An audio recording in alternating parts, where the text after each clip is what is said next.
మన దగ్గర ఏమీ లేనప్పుడు అందరూ మనల్ని ఎలా దూరం పెడతారు, మన వాళ్ళెవరు, బయట వాళ్ళెవరు, అలాగే మనం సక్సెస్ అయినప్పుడు మనతో ఎలా ఉంటారు, సక్సెస్ లేనప్పుడు మనం ఏమీ చేతకాని వాళ్ళ ఉన్నప్పుడు ఎలా ఉంటారో అన్నీ మనం ఖచ్చితంగా అందరూ మన లైఫ్లో మన సొంత వాళ్ళే కాదు, బయట వాళ్ళే కాదు, ఎవరైనా సరే మన అందరం ఖచ్చితంగా ఇలాంటి ఒక సిచ్యువేషన్ ఫేస్ చేసే ఉంటాం కదా.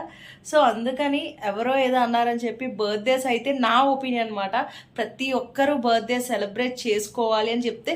అండ్ నేనేంటంటే బర్త్డేస్ మనం ఏదో పెద్ద ఘనంగా సెలబ్రేట్ చేసుకోకపోయినా కూడా జస్ట్ అట్లీస్ట్ ఒక కేక్ కటింగ్ అయినా చేసుకోండి. అట్లీస్ట్ ఒక cake cutting, okay I'm happy, నేను ఒక ఇయర్ కంప్లీట్ చేసుకొని ఇంకో ఇయర్లోకి నాకు ఇంకో ఛాన్స్ వచ్చింది, నేను ఇంతవరకు ప్రూవ్ చేసుకోలేకపోయాను కానీ ఇంకొకసారి నేను ప్రూవ్ చేసుకోవడం ఇంకొక ఛాన్స్ వచ్చింది, సరే అని చెప్పేసి హ్యాపీగా బర్త్డే సెలబ్రేట్ చేసుకోండి.